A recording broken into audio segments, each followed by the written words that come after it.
क्या ईरान भारतीय जहाजों से भी वसूल रहा पैसा? हार्मुज पार करने के लिए बाकी देश दे रहे $20 लाख।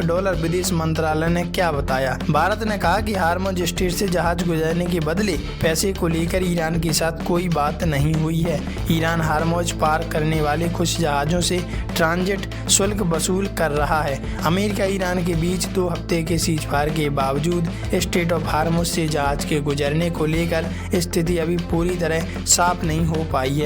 ईरान हार्मुज स्ट्रेट से गुजरने वाले कुछ जहाजों से $20 लाख वसूल रहा है। भारत इस रास्ते से स्वतंत्र और सुरक्षित आवागमन का रुख अपनाया है। पाकिस्तान में होने वाली अमेरिका ईरान वार्ता में यह विवाद का मुद्दा बना हुआ है। हार्मुज से गुजरने वाले जहाजों से कितना वसूल रहा ईरान? ईरानी संसद की राष्ट्रीय सुरक्षा समिति के सदस्य बोरोजर्दी ने Islamic Republic of Iran broadcasting को बताया कि हार्मुज पार करने वाले कुछ जहाजों से ट्रांजिट शुल्क के रूप में $2 मिलियन वसूलना ईरान की ताकत को दर्शाता है और ये दिखाता है कि इस मजबूरी का फायदा उठाया जा रहा है। 28 फरवरी को ईरान पर शुरू हुए हमले के बाद से ये रास्ता तेल और गैस ले जाने वाले जहाजों के लिए बंद हो गया। क्या भारत से भी पैसे वसूल रहा ईरान? अमेरिका के राष्ट्रपति डोनाल्ड ट्रंप की ओर से अस्थायी सीजफायर की घोषणा के बाद भारत ने कहा कि वह ईरान से हताहतों की संख्या को लेकर बात नहीं किया। भारतीय विदेश मंत्रालय के प्रवक्ता रणधीर जायसवाल ने भी कहा कि हार्मुज स्ट्रेट पर टोल लगाए जाने की खबरें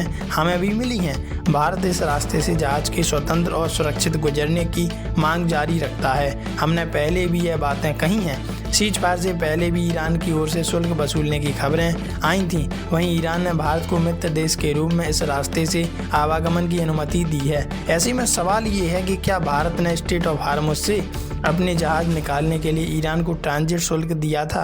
केंद्र सरकार ने इस बात से इनकार किया कि ईरान को ऐसा कोई भुगतान नहीं किया गया था।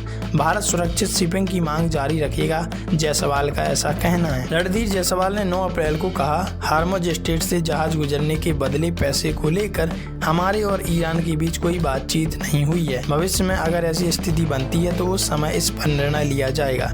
इस हार्मुज स्ट्रेट से बिना किसी रोक टोक के सुरक्षित शिपिंग की मांग जारी रखेंगे। इस रास्ते से भारतीय ध्वज वाले 8 LPG टैंकर गुजरे हैं। भारत अपनी तेल और गैस आपूर्ति के लिए मिडिल ईस्ट अत्यधिक निर्भर है, जिसमें से 90% तक आयात किया जाता है। तो इस बारे में आप क्या कहेंगे? अगर एक्चुअल में वसूलता है ईरान उन जहाजों से शुल्क तो भारत को एक्शन लेना चाहिए, और एक्शन लेना चाहिए तो एक्शन के बदले ही भारत किस कमांड को रखेगा, किस चाबी को घुमाएगा जिससे वो ताला बंद हो जाए कि ईरान फिर पैसे वसूलना बंद कर दे।